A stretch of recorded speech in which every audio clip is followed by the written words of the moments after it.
सोनिया एकतर मुद्दा नाहीतर डिरेक्ट गुद्दा. त्या दिवशी काय झालं माहिती का, मी तिच्यासाठी व्हाईट रोडचा बुके घेऊन गेलो, तर यार भडकली माझ्यावर. मला म्हणाली मला ट्युलिप आवडतात. मग हे रोज कशाला आणले, आता रोज रोज ट्युलिप द्यायला रोजगार पण तेवढा पाहिजे ना. आणि तुला माहिती आहे ट्युलिप किती महाग असतात ते. यार नाही आहेत माझ्याकडे तेवढे पैसे. बाई शॉपिंगला गेलो तो परवा, बड्डे ना तिचा. तिने ना ते क्रॉप टॉप घेतला, पण मी पण तिला एक कुर्ता ऑफर केला. तिला म्हटलं याच्यात छान दिसेल तू, पण भाई तिने ना मला इंग्लिशवाली शिवी दिली रे. अँटी पेमेंट बोलली मला.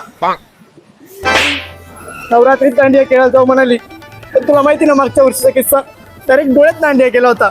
एवढं दांडिया. त्या रात्री मला कॉल करून म्हणते की घरी कोणीच नाहीये, मी एकटीच आहे. तर यार मी काळजीपोटी बोललो की दारं खिडक्या नीट बंद करून झोप. तर मला बोलते तू एक नंबरचा चूती आहेस.